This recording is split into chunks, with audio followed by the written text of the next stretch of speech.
Fala Zé, bom, como é que você tá? Meu nome é Rafael Dias, sou designer gráfico e hoje a gente vai bater um papo sobre delegando tarefa. Eu quase falei delegação de tarefas aqui. Delegacia de tarefas aí. Você tá preso.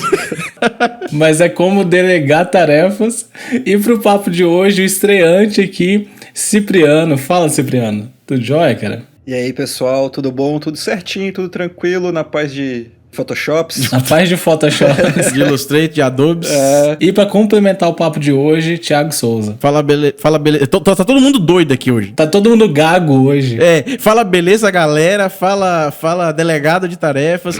E aí, pessoal, beleza? Eu já sou meio velhinho por aqui, né? Vocês já me conhecem. E vamos pra esse episódio que vai ser da hora. Então, chega de enrolação e corta pra vinheta.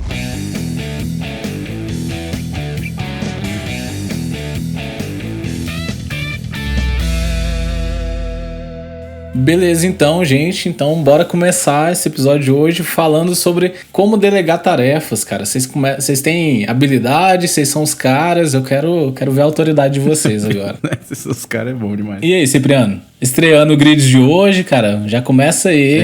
Cara, primeiro, será que vai ser lançado esse antes de algum outro com ele? Não sei, cara.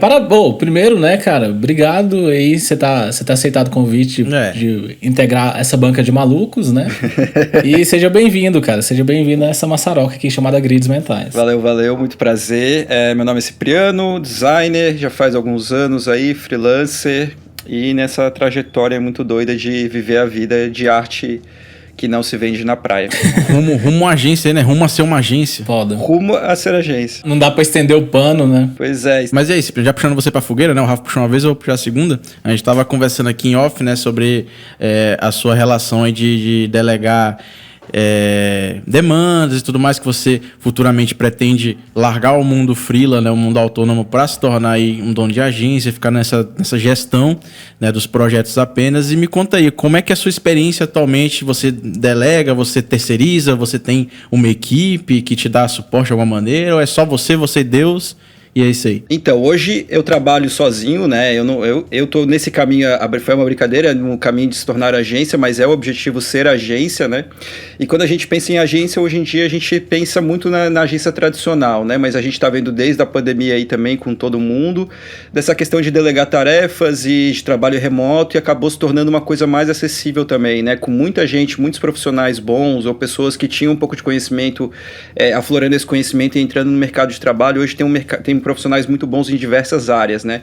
E diversas áreas exatamente que nos complementam hoje como designer, né? Então, hoje como designer, por exemplo, se eu quiser fazer uma redação, eu sei que eu sou capaz de fazer uma redação, até pelos anos de agência de publicidade, por ter uma boa receptividade na minha forma de escrever, né? Eu gosto muito do meu tipo de comunicação, e como eu estava falando para vocês em off, os clientes vêm muito para se espelhar na minha forma de me comunicar, na forma que eu escrevo, na forma que eu me expresso e tal, com bastante liberdade, assim.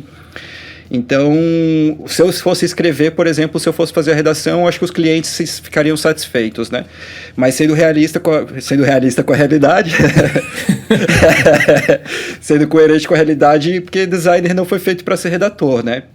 Então, por exemplo, hoje eu delego muito a parte de redação, né? A parte de design também, alguns projetos menores, eu estou começando a ter mais essa liberdade de trazer designers um pouco mais juniores, ou então, às vezes, mais sêniores também, que eu consiga também abarcar, porque muitos deles estão saindo do mercado de publicidade, estão entrando no mercado do de freela, muitas vezes até com um valor um pouco mais baixo do que a gente, que já é freela há mais tempo, está cobrando, né? Então, às vezes, eu consigo trazer alguns designers mais velhos, com mais experiência, para estar abarcando alguns projetos, às vezes de forma integral, né?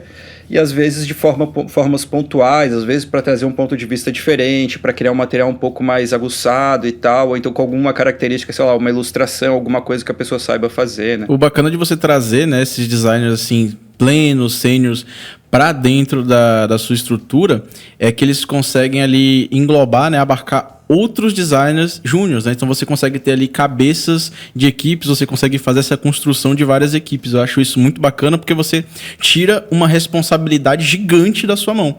né? Porque, exemplo, você contrata 2 designers ali juniores, né?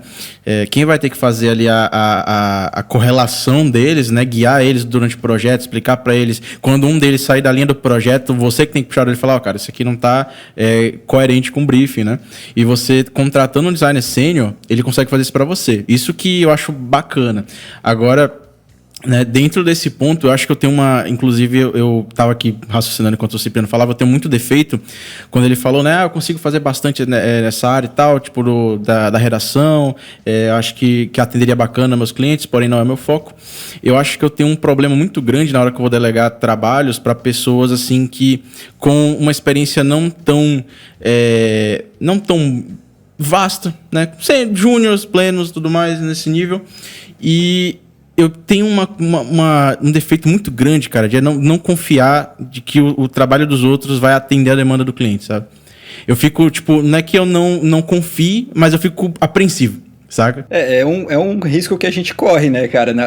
Periodicamente, quase toda semana, ou então todas as vezes que eu delego uma tarefa, principalmente para juniores, eu tenho esse medo também, e às vezes esse medo se concretiza, né? Mas aí vem também o nosso diferencial, como sendo um designer com um pouco mais tempo de carreira e tal. Se o cliente tivesse a percepção de você ser um empreendedor, entre aspas, aqui, pelo que a gente já conversou em off, né? Depois a gente entra mais a fundo. A falácia. Mas o cliente, ele tá contando que você seja esse meio termo, né? Ele não, às vezes nem sabe que tem um designer júnior por trás do trabalho, mas ele tá contando que você, na verdade, ele não tá quando algum cliente te contrata, ele não tá te contratando porque você é top do mundo, né? Ele tá te contratando porque ele sabe da qualidade do seu trabalho e o trabalho que você vai entregar. Não quer dizer que você que vai ter que realizar o trabalho. Então você fica como filtro. Se você pode delegar a tarefa para o junior e se ele não cumprir as expectativas, você, para ali, pede os arquivos para facilitar as alterações que você quer fazer. Mas isso é uma coisa que acontece frequentemente. Assim, é um risco que a gente continua correndo, né? Demais. Então eu também ainda não cheguei no ponto de ter total autonomia, de dar total autonomia para outras pessoas, assim, também. Não, o foda de você delegar tarefas, assim, eu acredito que é o maior medo dos designers e tudo, é porque meio que você também tá...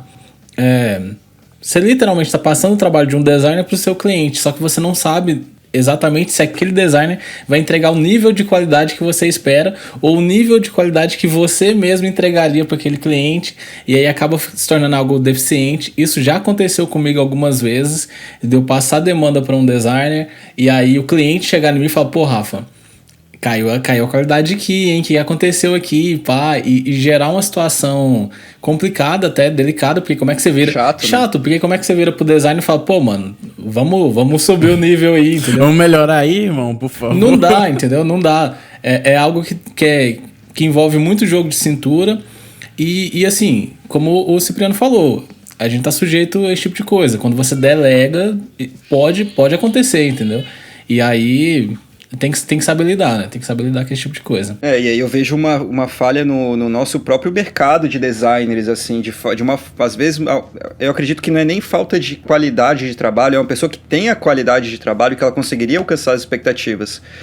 Mas às vezes eu acho que é pela falta de pensar, poxa, ou então por ver, olha, é um designer que está me contratando, então eu posso fazer menos, ou posso fazer qualquer coisa. Eu não sei qual que é o ponto de vista, mas eu vejo uma falha em alguns profissionais nesse sentido, assim, de não conseguir visualizar quando pegar um projeto de um parceiro, de ver como se fosse um projeto de um cliente seu, assim, sabe? Como se você falhar, o cara o designer que te contratou, que hoje é um designer, mas futuramente vai ser dono de agência, né? Mas se você falhar, o cara falha e o seu cliente demite os dois, entendeu? São os dois que perdem a oportunidade. Então esse ponto de vista de, olha, não é porque o cliente não está vindo diretamente para você, você não precisa pegar com total garra, com total devoção, assim, sabe? Eu acho que é uma falha do mercado mesmo, assim. Cara, isso que você falou, eu acho que entra muito na questão do seguinte, eu acredito que o mercado hoje ele sofre muito com a vaidade, em vários pontos, sabe? Vaidade no projeto, então você tem aí designers muito mais preocupados com como outros designers vão ver o projeto dele do que como o cliente vai ver como aquilo vai funcionar realmente no mundo real, né, no mercado. E eu acho que isso influencia muito, porque é o seguinte, quando você tem um parceiro, um colaborador, fazendo, exemplo, contratei alguém para poder fazer o serviço X para entregar para o cliente. Aí rola isso aí que você falou, do cara não ter essa preocupação de abraçar o projeto como se fosse um cliente dele. Eu acho que tá muito ligado a essa vaidade, porque na cabeça, né, desses profissionais irresponsáveis, né, por assim dizer, porque realmente são, é porque o nome deles não está na reta, a reputação deles não está na reta. Então, assim, se o cliente é meu e o cara me vem com um projeto meia boca e vamos dizer que eu não tenho um prazo para mudar esse projeto, eu entrego esse projeto assim pro cliente ou eu atraso esse projeto, cara, é único e exclusivamente o meu nome. Entendeu? Então, tá tudo recaindo sobre o meu nome. Então, o designer que não abraçou o projeto, que fez qualquer coisa, que não fez de mau jeito, ele tá ok, né? Infelizmente, que coisa. Cara, mas é porque assim, eu entendo que, da perspectiva do cara lá da ponta, tá? Do designer júnior lá que tá sendo contratado. Ele é um freela do freela, tá ligado? Então, assim, né? Basicamente, você é um freela, tá atendendo seu cliente, e você contratou um outro freela pra te atender. Só que tem um distanciamento muito grande entre as duas pontas, sabe? O designer que você contratou, o cara que você tá fazendo, que é seu cliente, e até mesmo você. Porque o que eu vejo, uma falha que acontece muito, é o distanciamento. É você falar, cara, tá aqui o briefing, é isso, tá aqui os jobs que eu já fiz, replica isso. E abandona, saca? E deixa o cara lá, falar, mano, quanto tempo você faz? É 15 dias, beleza. No 14º dia você vai lá, cara, e aí, como é que tá o negócio? Você não acompanhou o job, entendeu? É porque o pessoal acha que delegar a tarefa é despreocupar. É se livrar, né? Na realidade, jogar o BO pra outra pessoa. Terceirizar o problema e abandonar e falar, mano, o cara que resolve lá, chegar no 14º dia eu vejo o que é, se não ficar bom a gente ajusta ali de um dia pro outro e entrega pro cliente, vai ser isso. Eu não consigo ser assim justamente pelo que eu falei no início, tipo, de eu ficar tão apreensivo, sabe, tipo, do cara não atender, pode acontecer tantas coisas, pode acontecer do designer júnior ter problema, porque rola muito isso, inclusive, principalmente com o júnior, ele tá batendo no júnior, né? Não, se você é júnior aí, começou agora, por favor, né? Porque realmente é menos experiência, né? Menos vivência na área, mas às vezes eles ficam tem alguma dúvida e não falam. Né? Tem alguma dúvida e fica com medo de te incomodar, porque o cara me passou o projeto aqui e eu fiquei com essa dúvida, mas se ele me passou, né, ele me pagou, é para poder não dar dor de cabeça para ele. E aí chega, faz o que acha que tem que fazer, não pergunta nada, né? E aí rola essa falha de comunicação, esse ruído na comunicação que o Rafa falou, né? De ter o freelancer do freelancer. Não, total. Então já tem um ruído da comunicação entre cliente e freelancer. Ainda tem um freelancer no meio. Agora vocês falando, inclusive, já me deu até uma luz nessa minha dor, porque como eu estava falando para vocês, isso é uma dor, apesar de ser uma constante no dia a dia no trabalho, mas é uma dor. E essa do cobrar no meio, assim, é uma... Cobrar não, né? Mas dar um toque ali no meio, perguntar como é que estão as coisas e tal, realmente é uma coisa que eu não tenho feito, assim, até porque 15 dias está sendo... É um sonho, né? É um prazo muito grande para mim hoje em dia. Não, eu dei como exemplo, mas eu sei que não é assim. Mas o meu medo é muito pensando, assim, exatamente por ser um freela, contratando um freela, eu sei que o cara não vai pegar o projeto no dia 1.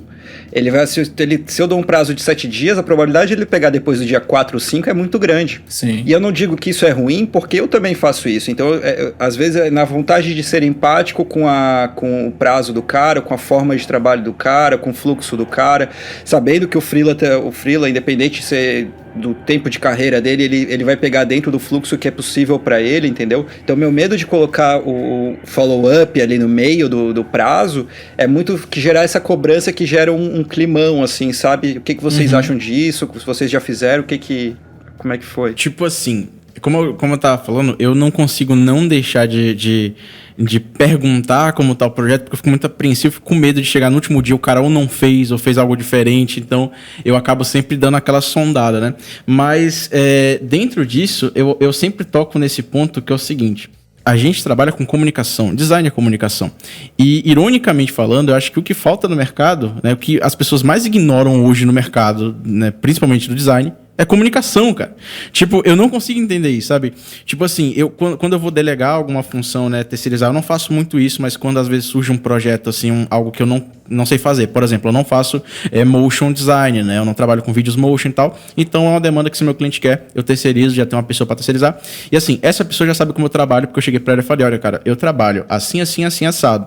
Né? Como você trabalha? Sabe? Entender como é que é o processo do profissional com que você está se envolvendo e vice-versa, né? Entender o lado dele também, como é que funciona e falar, ó, cara, é o seguinte, eu vou te colocar uma demanda aqui para dia tal. Né? Então, assim, se possível, dia tal eu quero isso aqui pronto, dia tal eu quero isso aqui pronto, aí dia tal a gente dá uma olhadinha, eu vou ver como é que tá e tal, você manda alguma coisa, para dia tal tá tudo certo. Né? Estabelecer, acho que muito importante, inclusive, é uma prática que o Rafa, eu sei que ele faz bastante, né? E eu adotei isso para mim também, foram uns mini prazos, né? Por assim dizer. Então, baby steps. Você tem o projeto para dia 15, né? Então, hoje é dia 1, você tem um projeto para dia 15, aí dia 4 tem que estar ao menos isso pronto. Dia 7 tem que estar ao menos isso pronto. Dia 13 tem que estar com isso aqui pronto para dia 15 tudo se encaixar bonitinho e tá tudo pronto. É porque o que acontece? Só contextualizando. Eu, normalmente, quando eu delego um trabalho, eu trago o cara e faço o trabalho como se fosse sua equipe, entendeu? Então, basicamente, eu tô ali como diretor de projeto e o cara tá como executor, mas eu tô ali constantemente trabalhando junto. Eu literalmente chamo o cara pra trabalhar junto comigo e não mando a bomba pra ele e falo, mano, resolve aí, dia tal você pega. E aí, até pra ter um senso de unidade, né, você conseguir guiar o projeto, conseguir fazer o acompanhamento, porque literalmente você tem que fazer um acompanhamento. Às vezes, como o Thiago falou, o cara, sei lá, por medo ou, sei lá, por inexperiência mesmo, o cara fica naquele medo de assumir que ele não sabe fazer determinada tarefa, ou ele faz algo de uma forma que toma muito mais tempo, e aí ele fica com medo, com vergonha de te incomodar, né, sei lá. E aí você acompanhando, você consegue falar, putz, cara, isso daqui do jeito que você tá fazendo, tem uma forma mais fácil de fazer, tem uma forma mais rápida, dá pra gente ajustar dessa forma. E o lance que o Thiago tava falando aí dos mini prazos, né, e tal, é porque eu costumo trabalhar por fase. Então, dentro de um projeto de marca, por exemplo, onde eu contratei um freela para me ajudar, eu sempre divido em 4 fases. Que normalmente eu levo 4 semanas para entregar um job, então cada semana é uma fase. Fase 1, fase 2, fase 3. E no final de cada fase, né, na transição de uma fase para outra, a gente vai ali, junto ali, vejo o trabalho mais de perto e a gente faz esse acompanhamento, esse ajuste, né, esse alinhamento de projeto, que eu acredito que tem que ser feito. E eu vejo que no início, quando você começa a delegar, você não tem muito esse feeling, né? Você fica, putz, mano, faz lá, até porque normalmente você tá delegando porque você tá sobrecarregado e você fala, não, velho, eu vou deixar jogar isso aqui na mão do cara, que o cara vai conseguir resolver, porque ele é foda, eu conheço o trampo dele, ele vai conseguir resolver, só que não tem alinhamento. Então, aí às vezes você divide a tarefa, fala, não, igual o Thiago aí, contratou um cara que é motion, o cara é foda, você sabe que o cara é foda e tudo mais. Só que o cara pega o briefing e tem uma interpretação própria do briefing. E aí ele tem a aspira dele lá, ele tem, né, a forma de enxergar as coisas e começa a fazer. Designer, né? Criativão. Criativão. E esse é o importante de você discutir, né? Tipo, você exatamente comunicar. É porque você tem que fazer reunião de projeto, entendeu? Você delegou, você tem que fazer reunião de projeto. Não adianta. Porque aí o cara começa a ter uma interpretação do briefing, você tem outra e seu cliente tem outra interpretação do briefing que ele respondeu. Então você tem que juntar todo mundo e ter um alinhamento. Como é que vocês lidam? Porque isso é uma outra dor minha, assim, tipo, de passar às vezes 2 horas, 3 horas. Quer dizer, 3 horas eu estou exagerando aqui, mas de 1 a 2 horas no mínimo é o que eu tipo assim, vou pegar um freela novo, alguém para trazer junto pro projeto. Eu passo pelo menos 1 a 2 horas passando assim, a voz da marca, o que foi feito, a minha experiência com a marca, o tipo de cliente que é, porque às vezes a gente tem alguns tipos de cliente que a gente sabe como é que é, até pra pessoa entender que às vezes a gente está cobrando uma coisa que a gente sabe que o cliente vai cobrar lá no futuro. Sim. Então, assim, como é que vocês agem quando, por exemplo, eu passo 1 a 2 horas, assim, passando o briefing, conversando sobre o projeto como um todo, e a pessoa chega numa expectativa totalmente diferente do que vocês falaram. Como que vocês fazem essa abordagem, assim? Qual que é a experiência de vocês? Cara, eu vou falar o seguinte, né, sobre o que eu faço nesse sentido, faria, enfim. Primeiro de tudo, quando a gente fala de gestão de pessoas, eu gosto muito de fazer uma autorreflexão, né? Primeiramente, sempre tocar nesse ponto de autorreflexão, porque é o seguinte, às vezes a gente acha que passou de uma maneira legal, né, o projeto, passou tudo bonitinho, só que chegou, sabe, na cabeça do outro não chegou a informação do jeito que a gente estava achando. Então, primeiro é sempre pensar, cara, eu fui claro, né? Eu realmente transmiti da maneira que deveria ser transmitido. Eu não fui maçante, né? Porque assim, 1, 2 horas pode ser que você tenha tido uma desenvoltura, ou pode ser que você tenha sido maçante, né? Quem vai dizer isso não é nem você, é as pessoas que te escutaram. Com certeza. Então eu sempre gosto de fazer primeiro essa autorreflexão. Né? Segundo ponto é entender o lado de para quem você delegou. Né? Então, o cara, por quê? Por quê? O que falhou? Ele não ouviu enquanto eu estava falando, não prestou atenção, ele tem algum tipo assim, problema de interpretação, mesmo porque acaba, né? Você está lidando com outro profissional, então às vezes o cara pode ser, né, um cara muito bom e tal, só que demora de dar o estalo na cabeça dele e falar, pô, é assim. Né? E às vezes pode ser que você esteja lidando com alguém que infelizmente tem muitos uma pessoa irresponsável, pode ser também o fato de você estar falando, dando sangue, explicando tudo que você pode, né? E o cara tá tipo ignorando tudo, ignorando, prestando atenção em outra coisa. Pode ser também que você esteja lidando com um cara novo no mercado e aí você explicou tudo, que você explicou tanto que o cara ficou com dúvida, mas ficou com vergonha de te interromper, por exemplo, ficou com vergonha de falar, ficou dúvida no final, sabe? Então assim, tem uma série de pontos que eu acredito que você precisa fazer a reflexão dentro desse processo, tanto de você quanto, né, para o profissional, para entender isso aí, velho. E realmente tentar corrigir a depender. Porque pode ser várias coisas, velho. Tipo, não tem como chegar assim para você falar, velho, é isso, faça isso. Né? Porque tem vários pontos para ter tido. Não, o que eu vejo assim que é uma coisa que vai acontecer, cara. Vai acontecer esses ruídos de comunicação no início, por exemplo. Normalmente você delega trabalho para amigo, né? Que você já tem uma afinidade, o cara já é brother seu. Já perdi a amizade por causa de trabalho, viu? Já perdeu a amizade? Pô, cara. Não, pode acontecer também. Não perdi a amizade no sentido de confrontar, mas perdi no sentido de parar de falar, assim. Eu também perdi a amizade, pensando aqui. Eu evito amizade no meio profissional. Tipo assim, claro, entre um amigo e um profissional desconhecido, o amigo. Porém, esse é o ponto, é saber separar. Né? Aquele cara ali é brother e tal, mas, pô, aquele cara ali, ele realmente é responsável, ele entrega as coisas na data, ele tem um trabalho bom, sabe? Você tem que, tipo, pegar essa imagem que você tem do seu amigo, botar de lado e olhar e falar, poxa, ele como profissional, ele é bom, ele entrega, pra evitar isso aí, cara. Mas eu falo assim, eu dei o exemplo do amigo, porque por um exemplo bom que eu tenho, sabe? Uma experiência boa que eu tenho, que é com o G. Ferreira, por exemplo. Ele é redator e foi dupla de criação comigo na época que eu trabalhava em agência. Então, assim, o cara... a gente já trabalhava junto em agência, e aí quando eu fui pro freela, ele também foi, a gente falou, mano, vamos pegar junto aqui uns jobs aqui, e a gente começou a dividir e fazer esquema de parceria, fazer dupla mesmo de criação.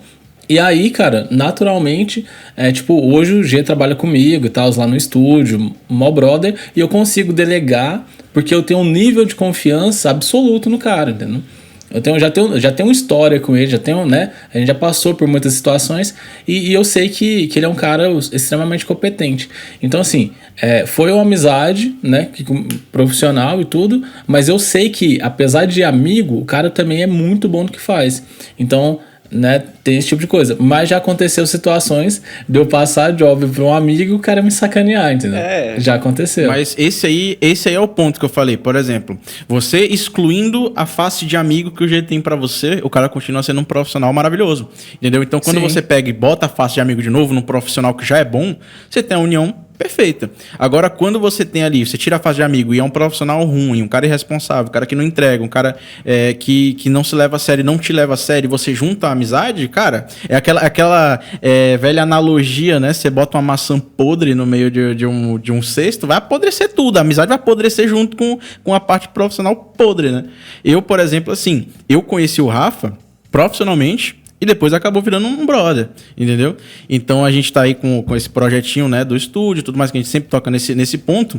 E eu até eu tô tocando nesse ponto porque eu quero até resgatar o que o Rafa tava falando da questão, né, de delegar os projetos mesmo. A gente, inclusive, tem um exemplo que aconteceu hoje. Eu tenho, cara, acho que no design, uns 9 anos. né? Por mais que as pessoas não acreditem que eu sou muito novo. Por mais que tenha 11, né, de idade, mas pra você é nova. Com 11 anos eu comecei a mexer com design, agora de mercado tem uns 8, 7 anos, por aí. Profissionalizei aos 12. Não, cara, eu trabalho em gráfica, 14, 16 anos de estúdio. Não, na creche, ele que diagramava as tarefinhas, cara. Ele que fazia a faixa pra chamar o pai pra se inscrever os amiguinhos na creche. Total. E tal. O hospital que eu nasci, eu que fiz o rebranding enquanto tava na barriga da minha mãe. Não, mas falando sério, tipo assim, então eu que, querendo ou não, tenho uma vivência na área, né, tenho uma certa experiência, então o Rafa, ele me confia alguns projetos para que eu faça. Então eu não preciso nem que o Rafa muitas vezes pergunte, né, como é que tá, que pé tá o projeto. Hoje eu finalizei ali uma primeira etapa do projeto, então eu mesmo cheguei no Rafa e falei, Rafa, olha só, eu fiz isso aqui, né, e eu li o briefing para ele, falei, cara, o briefing é esse, que ele nem sequer tinha me passado o projeto, você nem sequer, ele leu o briefing, ele só me passou. Falei, Rafa, o briefing é esse. Batata quente. E o projeto tá assim. Total. Né, tipo, tá desse jeito, eu fiz isso por conta disso, isso aqui por conta disso. O que você me disse? Você acha que atendeu o briefing? Né? Aí o Rafa curtiu, deu uns pitacos, tudo mais, falou, não, cara, mas é isso aí. Então, assim, essa é a questão, de novo, da comunicação. Para mim, o top 1, quando você vai delegar projetos, até conversar, viver, é comunicação. Entendeu? É você saber falar, ó, cara, e não é uma questão de, que você vai dar dor de cabeça pro cara. Não, o cara tá delegando uma função pra você.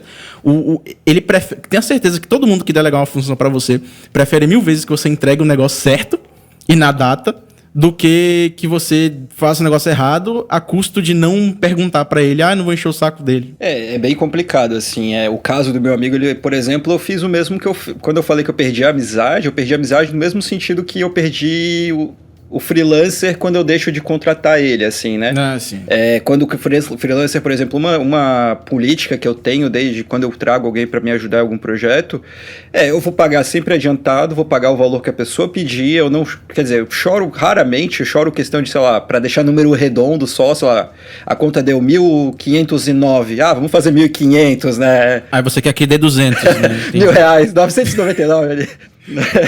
Então assim, eu pago o que a pessoa quer, pago adiantado, faço reunião de briefing, muitas vezes eu reforço o briefing com um briefing escrito para a pessoa consultar, eu me deixo disponível, eu falo para a pessoa, olha, se tu precisar de mais 1-2 dias para dar um carinho a mais no trabalho, pode falar, eu prefiro que tu me peça 1-2 dias a mais de trabalho e eu me negocio aqui com o cliente do que tu me entregar um trabalho muito rápido e sem muito carinho. Então assim, eu sempre dou essas liberdades.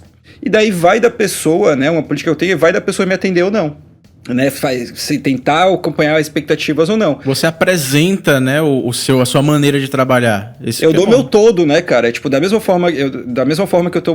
Quando eu faço essa reunião de briefing, quando eu faço esse briefing escrito, quando eu faço tudo isso, né? A forma de pagar e tudo, eu quero ser o cliente ideal para esse freelancer, entendeu? Uhum. E daí, quando não cumpre minhas expectativas, é simplesmente tá bem, muito obrigado, fica com dinheiro, tá tudo certo.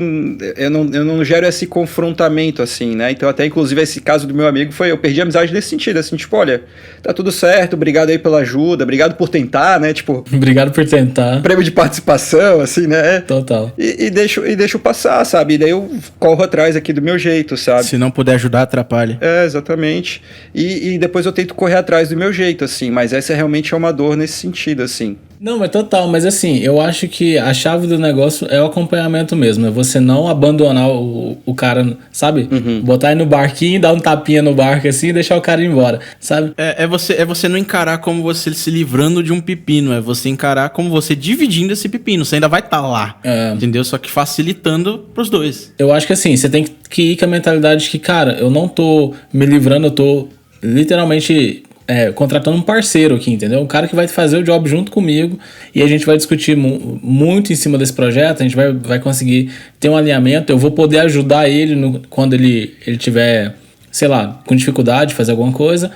Putz, eu tô ali pra dar apoio, pra dar suporte e fazer essa ponte mesmo. Porque o que a gente tá fazendo é uma ponte entre o cliente final e o freelancer que a gente tá contratando, né? E ao mesmo tempo você fica numa situação delicada, porque se o cara te sacanear, você não tem o que fazer, você não tem justificativa pro seu cliente, né? Eu acho que esse que é o maior medo do pessoal de falar, cara, eu tenho medo de delegar, não é nem porque, sei lá, eu costumava falar que o pessoal era um pouco egoísta e não queria dividir o bolo, sabe? Falar, mano, porque o job custa R$1.000 Se eu dividir, eu vou ficar só com 500, eu vou pagar 500, entendeu?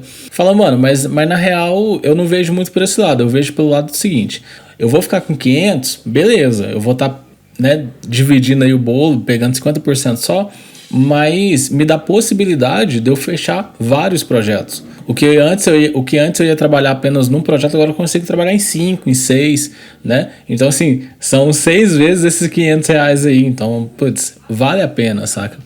Porque eu vejo que pensando na minha dor aqui na hora de delegar projetos, eu vejo muito isso, assim, a minha necessidade de delegar projetos não vem só de querer crescer, de querer correr atrás, ganhar mais, pegar mais projetos e tal, vem muito porque para tentar criar esse distanciamento, assim, como a gente estava falando um pouco antes também de ego e tal, e design, em off, eu vejo que tendo um distanciamento do projeto, se o cliente vier com demandas muito, sei lá, estapafúrdias, que é bem comum no nosso meio, né?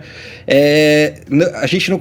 Eu via que o que me dava raiva era porque ele estava falando que eu ia ter que interpretar, eu ia ter que gerenciar o projeto e eu ia ter que fazer, sabe? Era tudo na minha mão. Sim. Ao delegar o projeto, eu consigo me afastar, e quando vem esse cliente, vem meio loucão aí, tentando fazer as alterações muito doidas, com esse afastamento, não é só pelo trabalho não estar na minha mão, né? Mas eu tenho alguém para discutir, para dividir esse trabalho. Nisso, tira um peso das minhas costas como um todo, assim, muito legal, cara. Não, total. Só que daí vinha essas dores aí que a gente tá discutindo aí.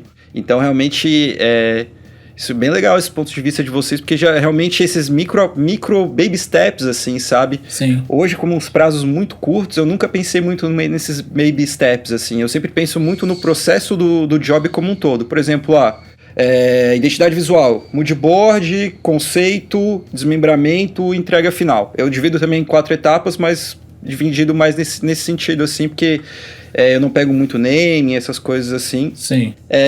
Mas assim, eu vejo que daí dentro desses processos eu penso quem profissionais que eu preciso trazer para me ajudar, mas eu não penso muito dentro desses micro processos, desses baby steps, assim. Eu vou começar a pensar um pouco mais, assim. Uma frase, assim, bem besta que eu ouvi, cara, eu não sei se eu ouvi, não sei se eu li, faz muito tempo, mas é o seguinte, né? O que tem entre o primeiro e o segundo andar é uma escada, tá ligado?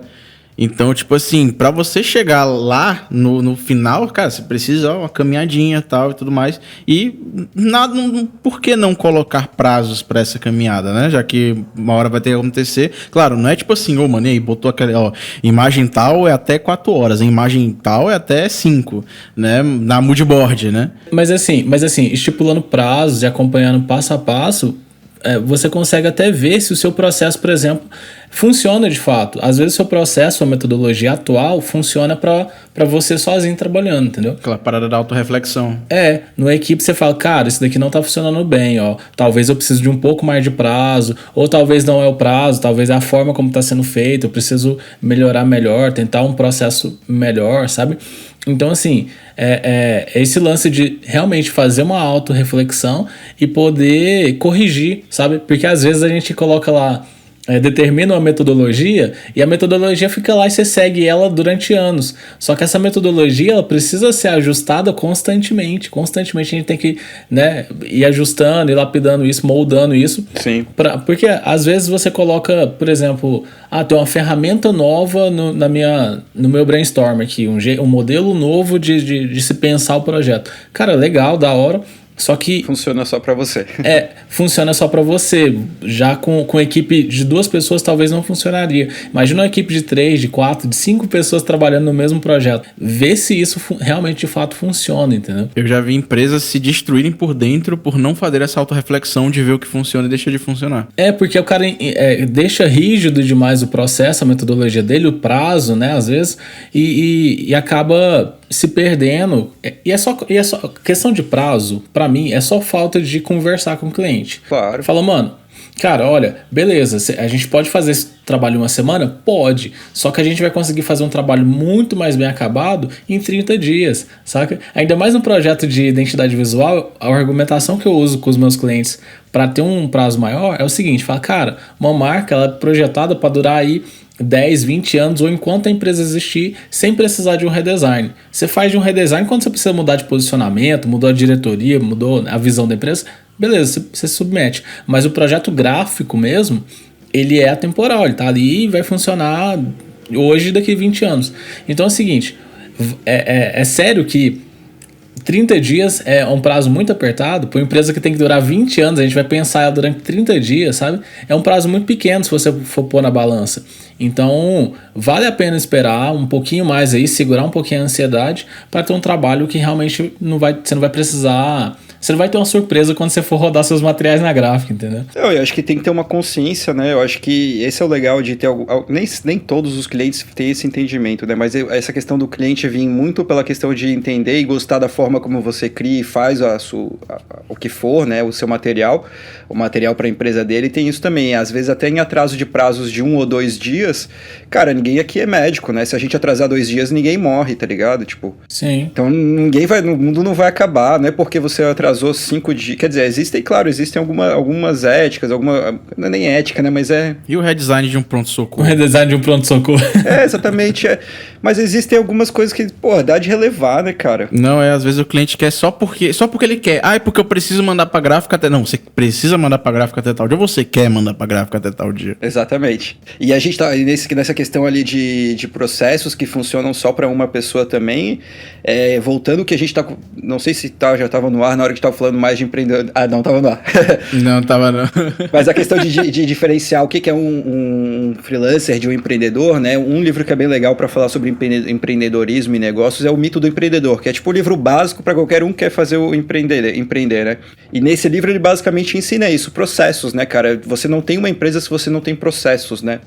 Mas é claro, esses processos também vão tomando tempo e vão criando isso, é a evolução dos processos. Como eu falei, a gente começa a ser, eu acho que eu tô nesse início de processo de pensar dentro do processo de uma entrega geral.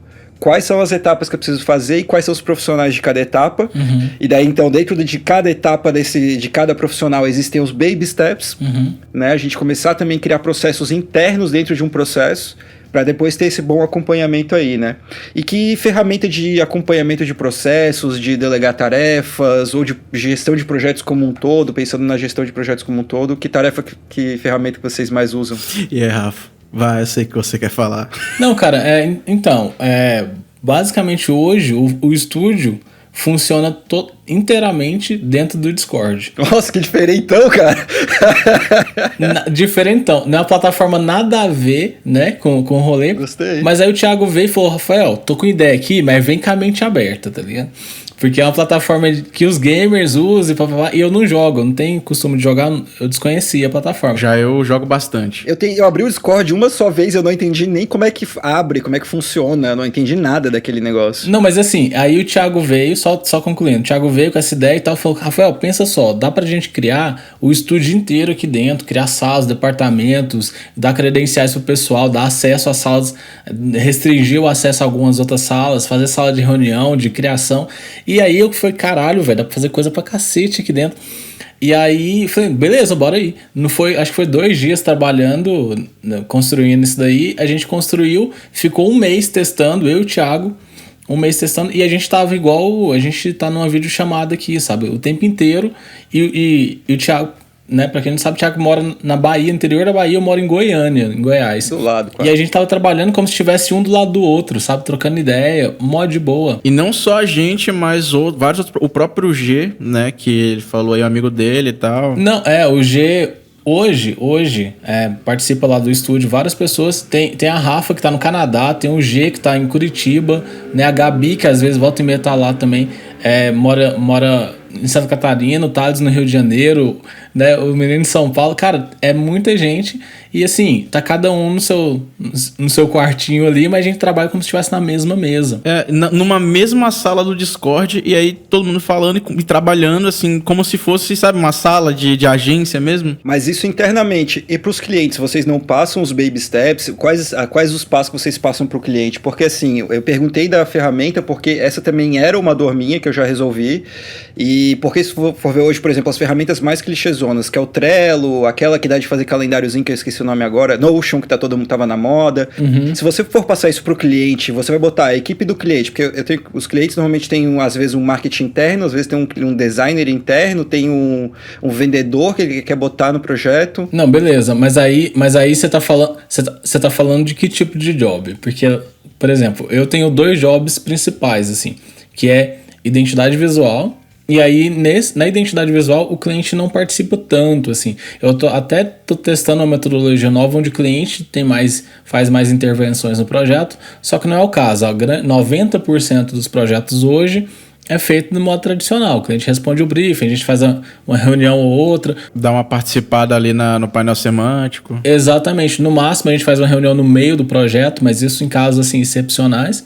Mas eu estou testando uma metodologia onde o cliente, a gente faz uma reunião a cada virada de fase. A cada nova fase a gente faz uma reunião. Mas é um processo que ainda não está lapidado. Eu estou focado muito, meus clientes hoje eles são clientes mensais, né? A gente fecha um contrato no mínimo de 6 meses a 1 ano. Uhum. Então existem às vezes demandas extras, às vezes acompanhar prazos. O cliente, né, se você fala um prazo pro cliente, às vezes ele fica angustiado e fica todo dia, ei, tá pronto? E aí, parece aquelas crianças do banco de trás, assim. Sim, não, acontece demais. Agora, quando o cliente não participa do projeto, putz, eu não tenho. Meu ponto de contato com ele é videochamada e WhatsApp. Não, o meu também é. Agora agência, que eu atendo muita agência para demandas de arte para as redes sociais. Aí, nesse caso, sim, aí é uma integração de equipe. A minha equipe lá do estúdio, mais a equipe da agência, a gente se encontra no Trello. Certo? Só que aí a gente já está estudando um modelo dessas agências ter uma sala, uma recepção. A gente está em fase de implementação para que a agência consiga se comunicar do mesmo modo que a gente se comunica internamente. Discord? Pelo Discord. É algo que a gente está testando ainda. Vai ser legal, cara. Cara, vai ser legal. Tipo, tem uma agência que eu peguei para laboratório. É a agência que, assim, é o carro-chefe hoje do estúdio. E tudo eu faço as experimentações com eles, entendeu?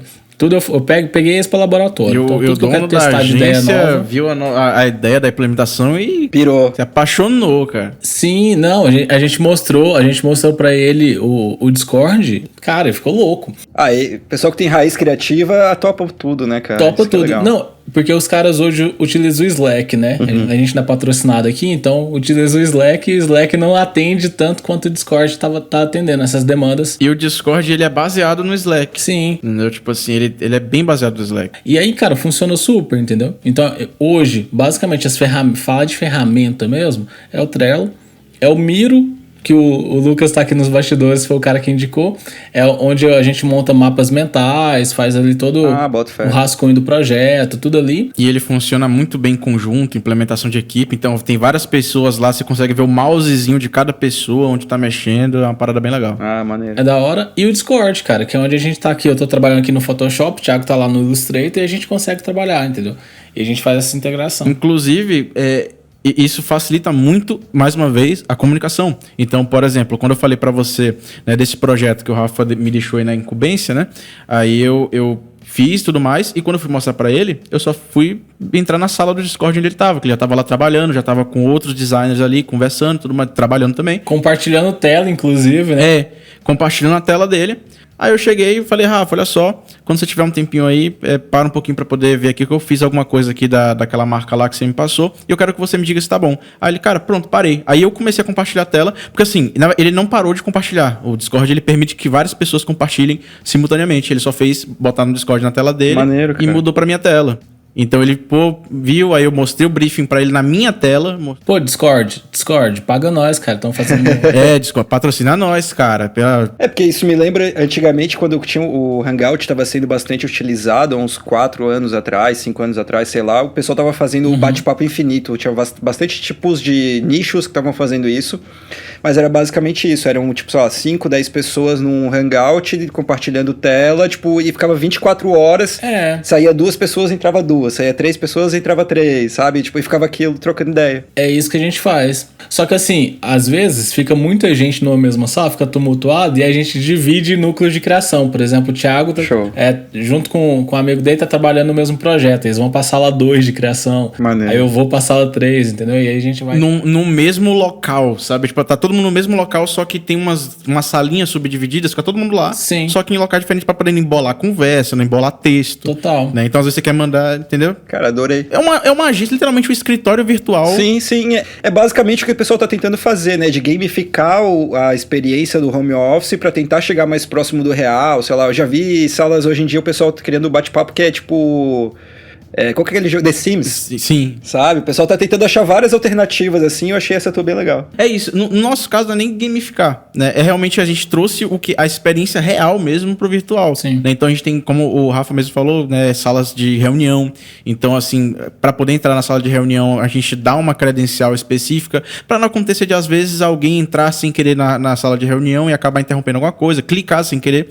Né? Então, essa pessoa que não está naquela reunião daquele momento, ela não pode entrar naquela sala. Sim. Entendeu? Então, ela tem essas restrições. Então, é realmente uma experiência de um escritório real, só que virtualmente. Entendeu? Então, é bacana. É o tanto que eu considero que eu me tornei tudo que eu aprendi de design foi com outros designers trabalhando ao meu lado, literalmente, né? Com as duplas de criação, porque aí ficava uma dupla uma do lado da outra. É uma troca de experiência, cara, de conhecimento, e lá tem muito disso. E os designers no meio. E daí, cara, o designer olhando, tipo, dia a dia comum de agência, né? Ô, isso aí tá feio, faz diferente. Exatamente. Gira uma imagem, às vezes dá um rotate na imagem e muda completamente o layout. E assim, é esse ponto de vista que é muito legal. Massa demais. Cara, o papo tá muito bom, mas a gente tá chegando nos minutos finais, então se vocês quiserem fazer as suas considerações aí, dar um recado pra galera, fica à vontade, que estamos chegando no final do episódio. A minha consideração principal é, se você é freelancer e você atende outros freelancers, cara, dá seu sangue, velho. Faz como, porque assim... E comunique-se. O objetivo do freelancer o objetivo, por mais que às vezes a gente realmente entregue uma batata quente ou um abacaxi e saia correndo pra ver o que acontece no final, o nosso objetivo é continuar fazendo isso pra que todo mundo cresça, né? Eu quero freelancers, eu não quero freelancers pontuais que vão me atender uma demanda só. Eu quero gente que vá fazer o que vocês fazem, de ter um Discord, de ter uma troca legal. Então assim, você atendendo bem alguém que não é o seu cliente final, você também tem oportunidades de crescer, de pegar mais job. Às vezes, realmente, se o freelancer se destacar, eu posso passar um cliente direto para ele, que eu espero que não, porque meu objetivo é ganhar muito dinheiro. Brincadeira. Brincadeira. Mercenário. Se tiver alguém que trabalha 17 horas por dia, você pode mandar mensagem pro Cipriano aí que ele tá aceitando. Vai ser meu sócio daí. Então, assim, mas é essa coisa porque, cara, é uma coisa que eu vejo que não é nem por ego, nem por nada, mas eu acho que realmente tem muita gente querendo crescer junto e ter oportunidade de crescer junto. Hoje em dia eu pego também alguns freelas de agência, por quê? Porque tem designers muito mais fodas lá dentro que trazem jobs pra mim, por quê? Porque eu tive essa troca com eles também. Então assim, todo mundo cresce, sabe? Eu acho que esse é a moral da história, caramba. Tipo, a fábula de Êxopo aí, final. Eu sou filosófico, cara, Cara, a minha consideração final é basicamente assim, como eu ressaltei várias vezes, né, a questão de comunicação. Comunique-se, né, tanto se você delega, quanto se você recebe, né, a incumbência, então comunique-se. O importante, no final das contas, de um projeto é entregar o melhor possível para o cliente. E é isso. Né? A mesma coisa vale para quando você está delegando, você entender que você precisa fazer autorreflexões, porque nem sempre você é o cara dono da razão. Às vezes, você tem uma equipe que não está dando muito bem e tal, tá mal das pernas ali, e pode ser sim você o problema e não sua equipe. Né? Então faça a reflexão, veja o que você pode fazer, o que está ao seu alcance, né? Ao invés de ficar reciclando profissionais. Eu digo isso porque eu já vi empresas se destruírem dessa maneira, né? Em 2014, 2015, enfim, acho que trabalhei numa gráfica que basicamente se destruiu por dentro. Era uma reciclagem absurda de funcionários. Por quê? Porque o dono ele simplesmente não aceitava que o processo que ele adotava para a gráfica não funcionava. Então era um processo que estressava os colaboradores, era um processo que estressava os clientes, não funcionava. Várias pessoas já falaram para ele que não funcionava e ele, cabeçadora, fala, não, cara, é só seguir bonitinho, porque na cabeça dele a falha era dos funcionários e não dele. Né? Então, por um minuto de autorreflexão ali, ele vendo que, realmente acho que eu tô falhando nisso aqui, poderia ter salvado uma empresa, né? Poderia ter salvado o negócio dele. Então, assim, autorreflexão e comunicação são as minhas considerações finais para esse episódio. Massa demais, gente. Então, só agradecer você que acompanhou esse episódio até aqui. Se você não segue a gente ainda, segue lá, o @grisesmentais. A gente está presente no YouTube, Spotify, iTunes, Deezer, Amazon Music e o Google Podcast. Então, acompanha a gente, Grises Mentais. Então, falou, gente. É nóis, abraço, fui. Falou. Valeu, galera. Estaremos em qualquer lugar que vocês procurarem. Valeu. Tchau, tchau.